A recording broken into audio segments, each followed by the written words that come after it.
He's the director of our mission board. He actually started Global Faith Mission Agency, and so I've asked him to come tonight and really share however he feels the Lord is leading.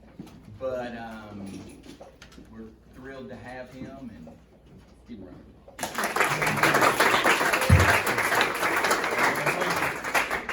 Now, how much time do I have tonight?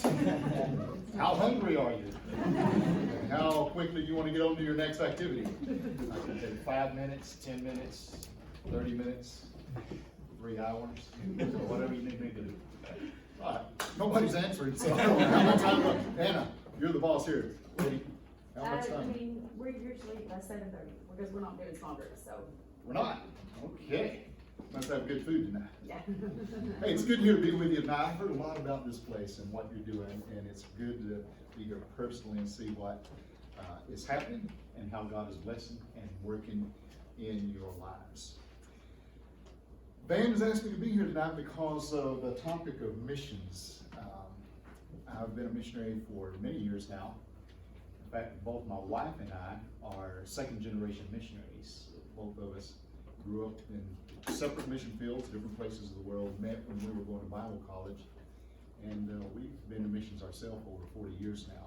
So we want to talk a little bit about missions tonight, but we're not going to finish tonight. In fact, I've already invited myself back for at least 3 more times so we can talk about this. And I'm not really his boss. Anna's the boss. You got to realize that. But you know, since they are with our mission organization, I'll just kind of wiggle my way into things and say, you will have me back 3 more times, right? That's the way we'll do it. If not, we'll hold their funding and we'll get anybody back. All right. I'm just kidding about that. But I want to talk to you about missions, because missions can be explained in a very brief definition sometimes, but actually it's very complex and there's a lot to go into it. So I like to start tonight with my roots in missions, because that's one of the big questions that young people your age have. How do you know God's calling you to missions? How do you know if God's moving us into missions? And how do we know what the call of God is? So we want to talk about that on another occasion, all right? So I'm going to give you my roots tonight, and then we'll talk about maybe how God prepares us and calls us and leads us into missions, if that's what he wants us to do. And then we want to talk about the opportunities around the world, because to be quite honest, the needs and the opportunities are greater than ever before. It is good to see you guys here tonight, because too often people my age, they give up on young people. And that's too bad, because I realize that with all the problems we have in the world, God is working in the lives of young people who are eager to follow him. And I am so thrilled to see you here tonight. My roots with Van and Anna go back to a long-term relationship with Miles Strait Baptist Church. That church has supported my wife and I for over 40 years in our missionary endeavor. And before that, that church supported both my parents and my wife's parents in missions. So I have a connection that goes back to Miles Strait Baptist Church all the way back to 1965. That was about the year you were born, I think, right? Okay. So it's a long, long relationship that we have. I was not born into a Christian home. I was 4 years old before my dad came to know the Lord. So obviously, until the time I was 4, we never thought about missions, and it never entered my mind. In fact, until the time I was 4, I had only been to church once in my life. And I remember, I'm from East Texas, a place called Marshall, Texas, and my parents are from there. And my aunt got married, and so I think I was 3 years old. We went to her wedding, and other than that, I'd never ever been to church before. Not long after my brother was born, and I'm the oldest in the family, and then a brother that's 18 months younger than me. We moved to Shreveport, Louisiana, which is about 45 minutes away from Marshall, Texas, across the state line, and we were living in Shreveport. My parents were about to get a divorce. Things were really going bad in their marriage. They didn't know the Lord, so there was no spiritual basis or foundation for their marriage and for the relationship. My dad was a heavy drinker, and things were going bad. And we lived in this, in Shreveport, Louisiana, and there was a Baptist church 2 blocks from our house. Never went there. And one Wednesday, my dad came home from work and surprised us all by saying, we're going to church tonight. Nobody invited us. There was no special invitation for some special event. It was one of those things where you say the Holy Spirit was just working in his heart and his life. Part of it was probably the result of things that were going on in their marriage and their relationship, and they were fighting. You know, my parents were, and so anyway, he said, we're going to church tonight. Well, we, back then, we would stay at home, watch TV. You know, after my dad would get home from work, we would have dinner, we'd watch TV. Back then, we'd watch The Twilight Zone. Any of you ever seen the old black and white Twilight Zone? Hey, you're older than what I thought you were, I'll tell you what. I used to think that was great, that it would scare the phooey out of me. And all those little scenes come up, I'd hide behind the couch, and my dad, when he would be drinking, would give me a beer, and that would start another fight, because he wanted me to start drinking already. He would put a beer up to my lips, and my mom would then say, Otis, don't be doing that, and they would start fighting, and I couldn't watch the rest of the Twilight Zone. So that's what we did. You know, it was kind of chaotic, it wasn't very good. And after we ate that night, my dad said, we're going to go to the church. We walked there, because we were just 2 blocks away. We walked in, and the service was already in progress. So we sat on the very back pew. It was not a very big building, maybe just a little bit bigger than this building right here. And we didn't know anybody in the church. They had a visiting speaker that night. And so he gave a powerful evangelistic message. And when he was through with that message, they gave a very brief invitation. And if you've been in a church where they give invitations, well, we sang one verse of a hymn, or as they say, one stanza of a hymn, and nothing happened. We were on the very back row, and my dad was under such strong conviction that he had that pew in front of him gripped with a death grip and would not let that go. He had it gripped with both hands. And so the visiting evangelist said, well, nobody's responded, so we're going to have a word of prayer and finish. And before he could start praying, the pastor moved quickly to the pulpit. He said, no, we're not finishing yet. He said, somebody needs to receive Christ tonight. And when he said that, my dad let go of that pew and went forward and accepted Christ as a Savior. He had an immediate transformation, which is what he drastically needed in his life. The next day he went in and quit his job. Not because you're supposed to be lazy when you're a believer, but my dad worked for a company that sold products, and most of his customers were bars, and down there we call them honky-tonks. I'm sure you've never heard of the word honky-tonk before, but that's what they have down there, all right? And so he was a brand new believer, had just received Christ on a Wednesday night, but somehow he knew on Thursday morning that, you know, as a Christian, that shouldn't be what he, so he went in and quit his job. Everybody's worried about that wasp flying. Worry no more. It landed on someone. Hey, it's gone. The devil comes and cloaked in all kinds of things. Tonight he got swatted real good. So my boss, my dad goes in his job and he said, I'm giving my notice, I'm quitting my job. And the boss man said to him, he said, why are you quitting for it? He said, Otis, you're one of the best salesmen we've got. And he said, I got saved last night. And that's all my dad knew how to say. He just said, I got saved last night. And his boss said, Otis, he said, that's wonderful. He got up and came around, put his arm around me. He said, Otis, I'm glad you got some religion last night. Everybody needs a little bit of religion. And my dad said, I didn't get religion last night. He said, God saved me. And it was an immediate transformation. He went out and got another job immediately. He didn't believe in being lazy. My dad is 87, still alive, one of the hardest working men I know. Won't sit still for anything. He will not say the word retired. That's a dirty word for him. So he's always busy doing things. And, he went out and got a job immediately. And then that week he threw our TV set away. And I told you it was a radical transformation. I said, what? We're not going to watch the Twilight Zone anymore? What are we going to do for entertainment in this family? And he threw it away. But I'm telling you, I'm not telling you to throw your TV set away. My dad needed that immediate and dramatic transformation that God did in his life. And that's what happened. Shortly after that, we moved back to Marshall 45 minutes away. That's where my parents are from. That's where I was born. And so I was connecting everything with being a Christian. All these changes, the TV being gone.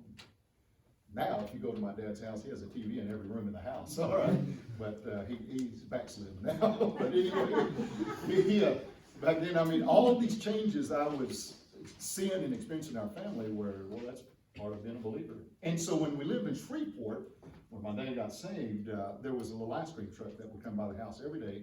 And I was 4, my brother was almost 3. We'd both go out for a nickel and buy a popsicle. We moved to Marshall and there was no ice cream truck coming by our house.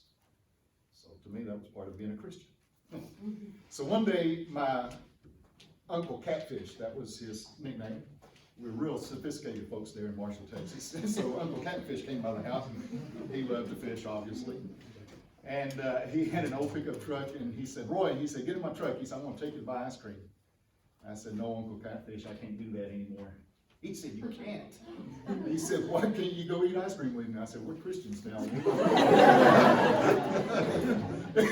He goes in to see my mom. He said, Betty, what in the world are y'all doing to these kids? Roy says y'all don't eat ice cream anymore because you're Christians now.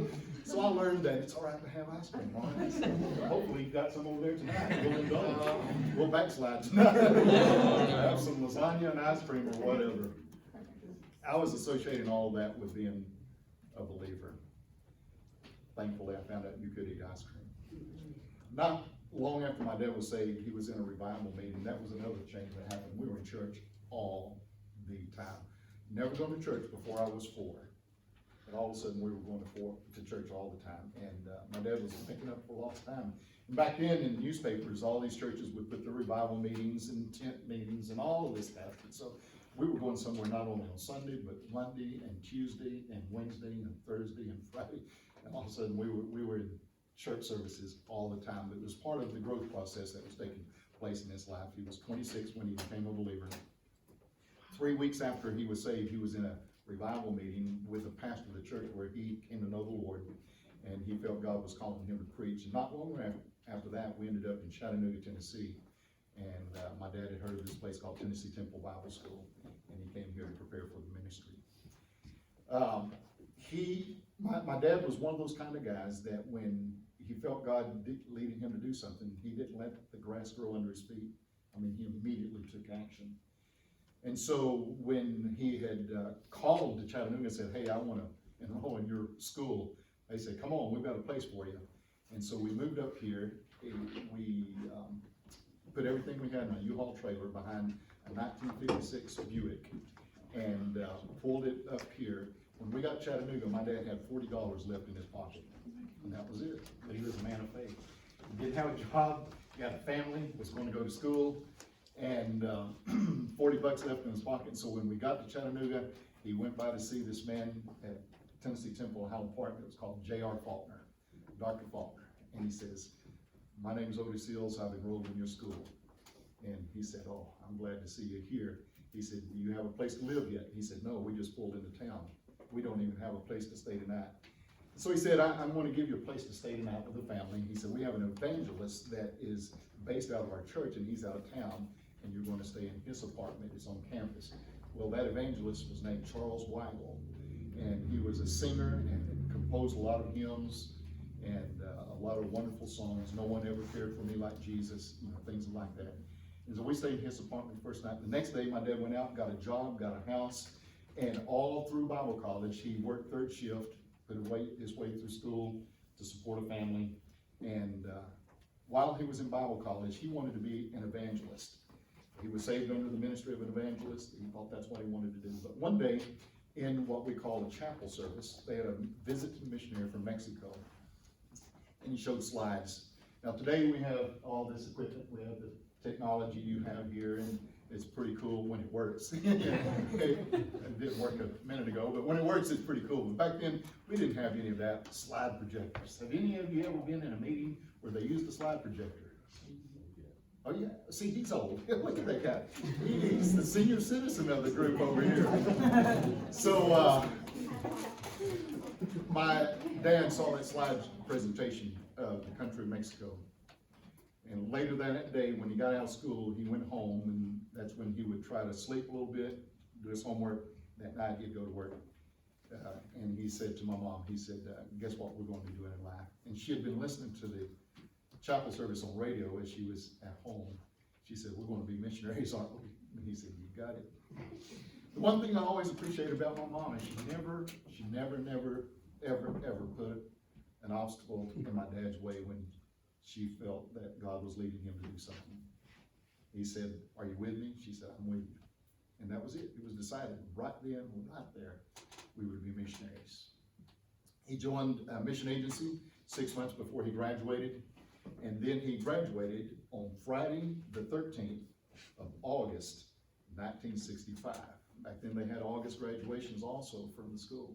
There were day services. So on Friday the 13th, he graduated, walked out of the auditorium with a degree. Somebody had prepared a lunch for us, and 2 hours later we left to go to the mission field. That's just the way my dad did things. He had $200 of financial support committed a month, and he said, that's enough, we're going. So we did. It wasn't enough, but by faith it was stretched out many times, and God did some wonderful things. And from that time, I began to see how your life can be truly blessed when you're willing to step out by faith to follow God. I think sometimes young people, we get the wrong idea about what it's like to follow God. We hear some of these stories, we see some people, and we think you have to be a kook, or you have to be crazy, or you have to be a weirdo to do that kind of stuff. Let me tell you something. When God works in your life, when God calls you to do something, and God equips you to do something, God will also provide for you if he truly has called you. And never be afraid to step out by faith to serve God and to follow him. We were going to the country of Mexico, which is the country south of us. But my parents were going to go to language school in San Jose, Costa Rica. And so the language school is a one-year language school, and it's dedicated to preparing missionaries for a lifetime of missionary work. It's a one-year course. So we were in a 1961 Chevrolet station wagon. So my dad was in the front seat, my mom in the front seat, and I had, by then, a one-year-old baby sister, and she was in the front seat. Yeah, back then you could put babies in the front, all right? No car seat, she just right there in the front seat. The rest of our station wagon was full of suitcases and boxes, and because station wagons, that's a foreign word for you, it's SUVs now, isn't it, all right? But station wagons, you could put the seats down, and so it was just full of our belongings. And my brother and I didn't have a place to sit, so we had to lay on top of our suitcases and boxes. It was that close to the roof. And then on top of the car was this big luggage rack, and we had our other belongings there. And that's what we took to the mission field, was inside that car. We looked like the missionary version of the Beverly Hillbillies rolling down the road. Paul Marsh and his family was going with us also, and that was part of the arrangement. They were in a Volkswagen Bug. They just had 2 kids, thank goodness. And their luggage rack was about as big as that Volkswagen. So we drove all the way down to the border of Texas and Mexico, drove through Mexico, Guatemala, El Salvador, Honduras, Nicaragua, and finally into Costa Rica. It took 12 days to do that. We were going to learn Spanish, so we didn't know Spanish yet. And so we're going through all these countries. And we could say sí, which means, yes. There you go. You guys are as smart as we were back then, all right? And we could say hola, which means, there you go. And we could say uno, dos, tres. And that was it. So, you know, people would see us, ¿a dónde van ustedes? Sí. Pero, ¿por qué no me pueden explicar? Uno, dos, tres. Then next conversation, we answered with sí, and then if they wanted to talk more than that, we just started going through the whole thing again. It was a crazy trip. But to me, we were on this big adventure, and I was just wide-eyed looking at all this, thinking, wow, this is fabulous. I was, for sure, I was 9 years old at that point. So God had worked in my dad's life. He was saved when I was 4, and by the time I was 9, we were on our way to the mission field. It was incredibly fast. All these transformations and things that took place in his life to becoming a man that was willing to step out by faith and live by faith. To me, it was a wonderful, wonderful thing. It was an adventure. I thought for sure they would put our names in the National Geographic. And I've never seen my name or picture in the National Geographic yet, and I'm very disappointed about that. I got to see the Pacific and the Atlantic Oceans on that trip. We got to see volcanoes, we got to drive through deserts, we got to drive through rainforests. We got lost a dozen times because we couldn't speak Spanish. And you know, in Latin America, nobody will give you honest directions if they don't know the way. They still tell you something. We'd say, Guatemala, which way to Guatemala? And they'd look, and if this guy didn't know, he was some farmer out in the middle of the country where we're lost, he'd say, oh, por allá está Guatemala. Guatemala. And so we find somebody else, one, and just make sure. Guatemala. Oh, yeah, Guatemala. Yeah, you go somewhere and find somebody else. Let's get 3 people. Oh, Guatemala. Por allá. And so you just had to ask at least 5 people, and there's 2 of them were in the same direction, more or less. You trusted they were right or not drunk, you know, and so we finally made it to San Jose, Costa Rica. And I thought, man, this is cool. I was seeing things I'd never seen before. I was eating food we'd never eaten before. And we got there. We had a small house that was close to the language school where my parents would start the school. But before they started, my dad enrolled my brother and I in a public school. We'd been there 3 days, so we hadn't even unpacked all of our belongings yet. On the 3rd day, my dad grabbed me by the hand, my brother by the hand. I was 9, he was 7, walked us down the street 3 blocks. And there was this public school, and he walked us in there, and this is 1965, so nobody in that school spoke English. My dad goes in there and said, these are my sons, I want to enroll them in school. And that young lady at the desk looked at him, ese gringo no sabe lo que está haciendo. And so she went to get the principal didn't speak any English either. Somehow they understood this gringo, this man, wanted to enroll us, his sons, in the school. So finally, my dad grabbed a pencil and a piece of paper and he wrote my name, my brother's name, and gave it to him. They said, okay. And he said, see you boys, you're in school now. He said, well, we'll come see you later. And he walked out and they left us. They didn't know what to do. They didn't have a program for us. We'd only been in Costa Rica 3 days. We just arrived. And so they put us in a classroom where this young teacher was teaching in 2nd grade. So they consolidated us at first into one class together, my brother and I. So I was beyond the 2nd grade, but that's where I started out at. And the teacher must have been a smart young girl because she finally figured something out. And so she gave the class an assignment. And she came over to my brother and I and gave us each a blank piece of paper and a pencil. And she wrote down on that piece of paper, lápiz, L-A-P-I-Z. Now, if some of you have taken Spanish, you might know what a lápiz is. Lápiz is a pencil. Lápiz. And she had 10 numbers, and we had to write it and say it 10 times. Lápiz, lápiz, lápiz, lápiz. And we had learned our first word. Now we could go beyond uno, dos, tres, and hola, and see, now we have lápiz. And so, next word was piso. That's the floor. Piso, piso, piso, piso, 10 times.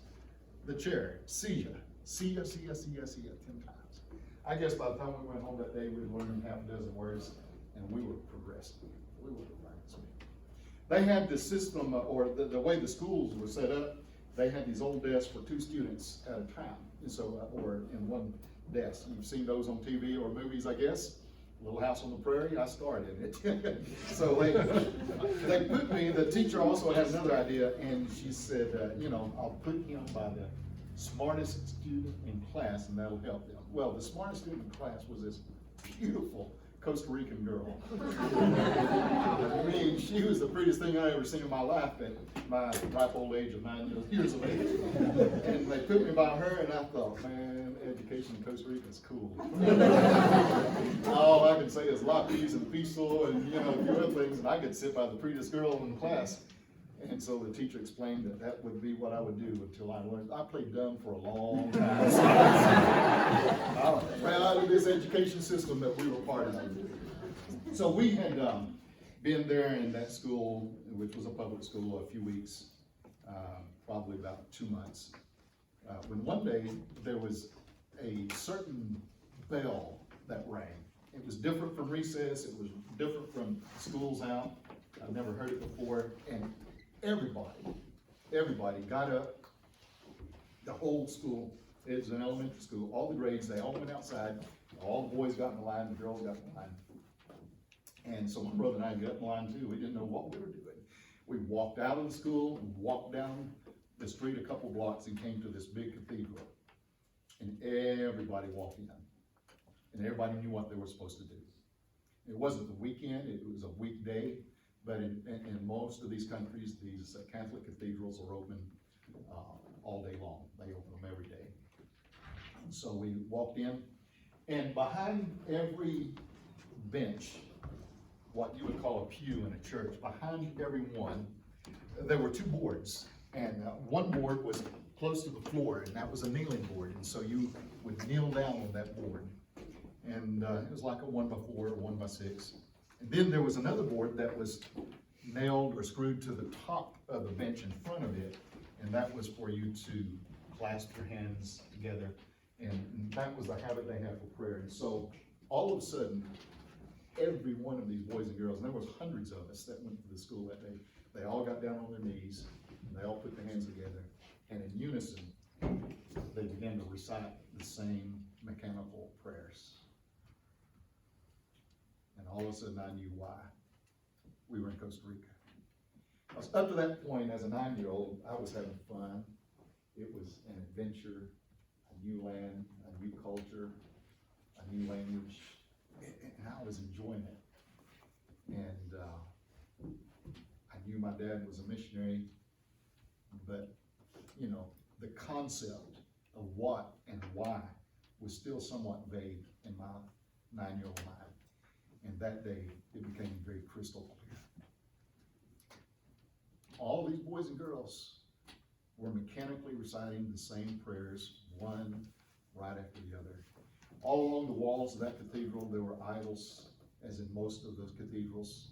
Some of the idols were very small, they'd be about that high, be on a pedestal or a shelf.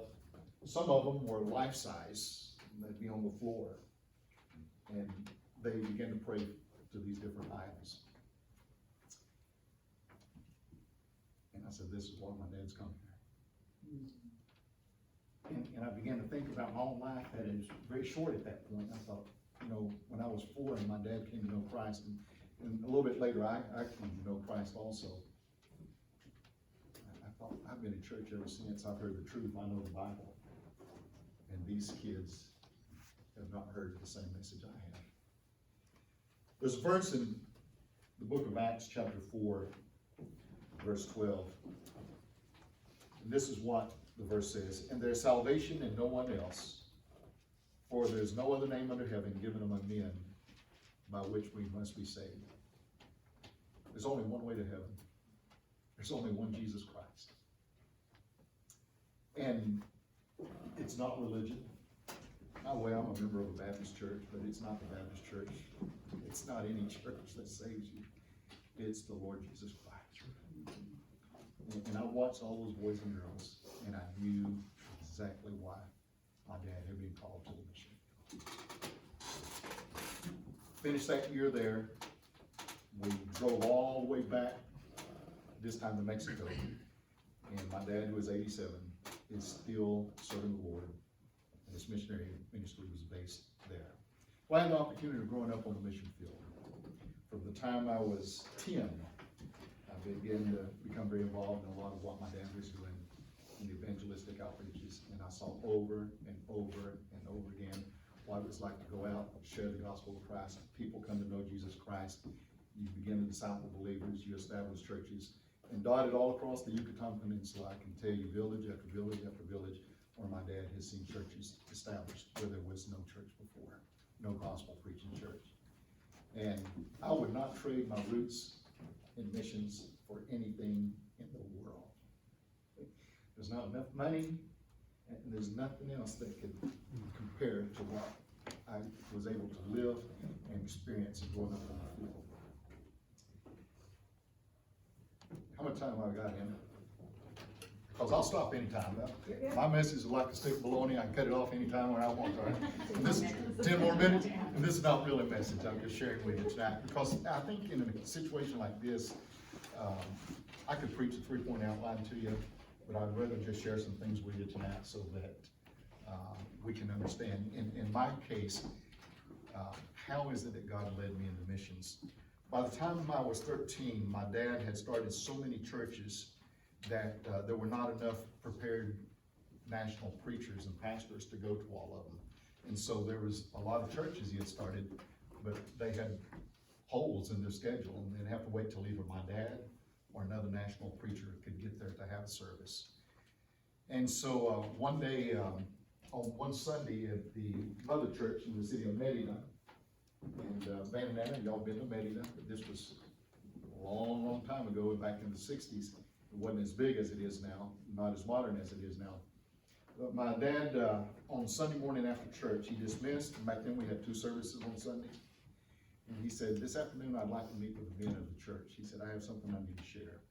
He said, so I'd like to have a meeting at 3 o'clock for any men that want to come to church. And so we dismissed, and we went home, we had lunch. And I saw my dad getting ready to go over to the church about 3 o'clock, and I said, Dad, I want to go with you. He said, well, this is for the men.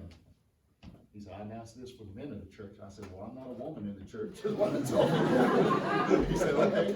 He said, that's fine. He said, you can do that. And so I went, and there was one other young boy there that day, and the rest were men. And my dad just shared his heart with all the men that were there. And he said, folks, you know why I've come here, what God's called me to do. And he said, you also know that we've started a lot of churches. But he said, now there's a lot of churches. He said, we don't have anybody preach at them on a Sunday night. And so we have some vacancies. Is there anybody that would like to help fill these vacancies?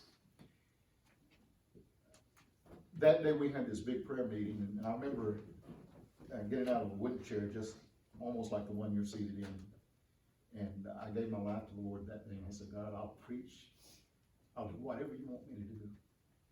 I've never forgotten that moment, and I can still go back to that same church, the first church my dad started, and I know exactly where that spot is, where God dealt with my life. So I was 13, and there was this one church out in the village of Akanke, and there was nobody to preach there on Sunday.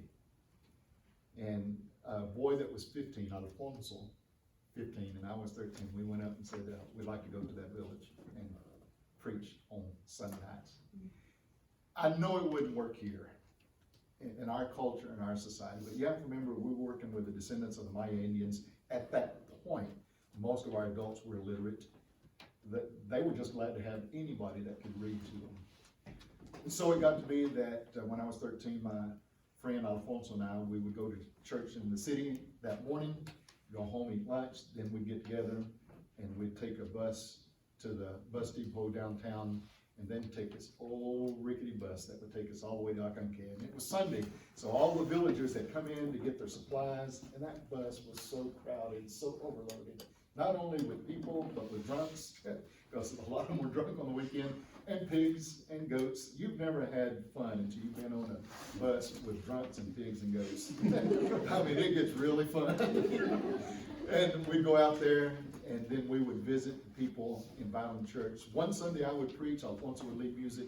Next Sunday I would lead music, and he would preach, and that was our system. After church, we would wait for the bus, the last bus that was going back to Merida in the night, and we would eat panuchos there in the little village for supper. For 12 cents, I could eat supper. Coca-Cola. By the way, Mexican Cokes beat the socks off of American Cokes.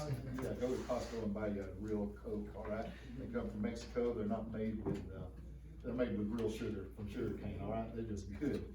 And for 12 cents, we'd have supper, and we'd get back to Merida about 10:30 that night, and I would less home. And I had to be at school at 7 the next morning. But it was a great experience in my life, and I've never forgotten that. And we'll close at this point with this, because later on there were other things that God did in my life. But what I'm saying is this: God wants to use every one of us if we belong to Him. We just need to make ourselves available. One of the questions that I get all the time when I'm with young people your age, how would I know if God's calling me into missions or a ministry? How do I know? The fact that you might ask that question is also oftentimes an indicator that God is speaking to you, okay, and getting your attention. But one of the things you need to do is make yourself available. And I learned that lesson early on, and I am so glad I did. I've never, ever regretted making myself available to God. You can't go wrong if you do that. And make yourself available. Be active in your church. Serve in church. This is a cool thing. I love what you guys are doing. But every one of us need to be a part of a local church where not only do we attend, but we serve. And you're not too old, or you're not too young, I'm sorry. You're not too young to serve God. You can serve. God's given you something, a talent, an ability, or a spiritual gift that you can use for Him. Make yourself available. And if I, at my age, want to go all the way back, and you say, how do you know and how did God lead? I would go all the way back to the roots I've shared with you this afternoon. And that's how God began to move and prepare my life. And over again, we've seen how God will take us if we make ourselves available, and He uses us. Well, later on I came back to the States. We'll talk about that maybe some other time. And went to Bible college, met my wife. She asked me to marry her, and I did. And she'll have to come with me next time and tell the real story of how that happened. But we've been involved in missions ourselves for over 40 years. It's a great adventure, and I'm still enjoying the ride, even though I'm not in the station wagon anymore. Just before I turn it over to the boss people here, do you have any questions or any comments about anything I maybe have shared with you tonight? Mexican Cokes are the real deal.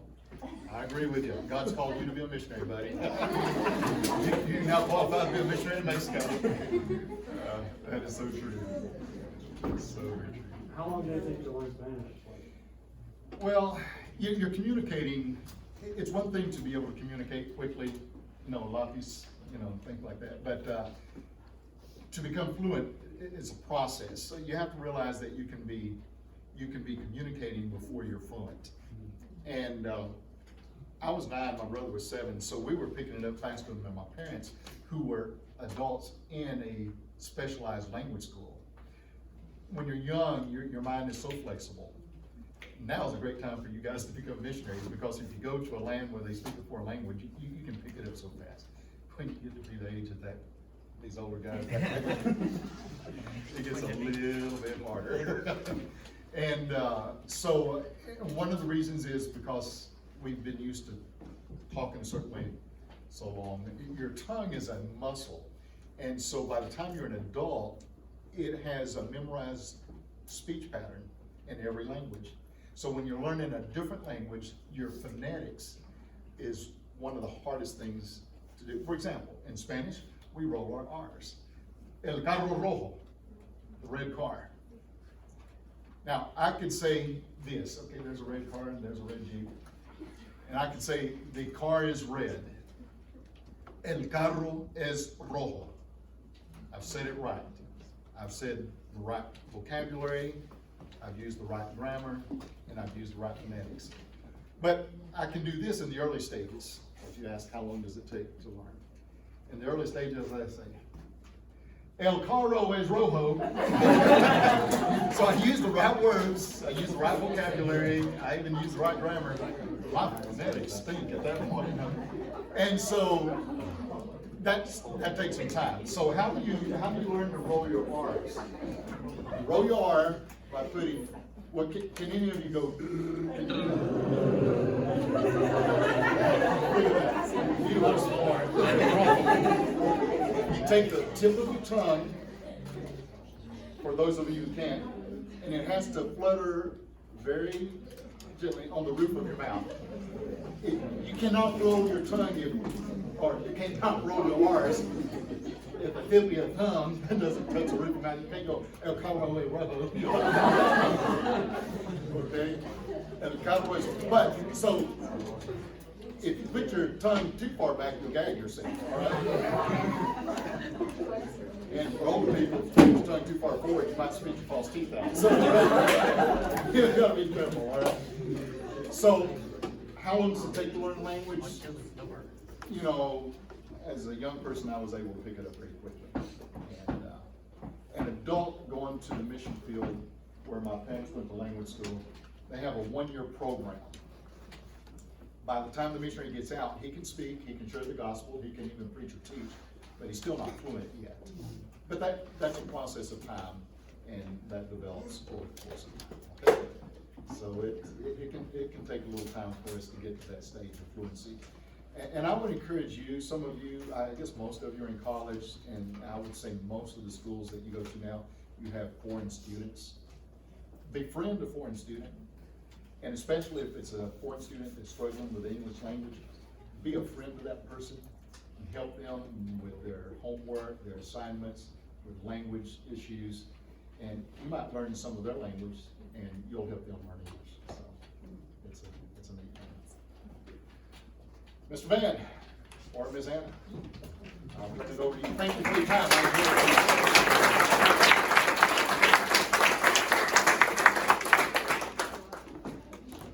Thank you, Roy.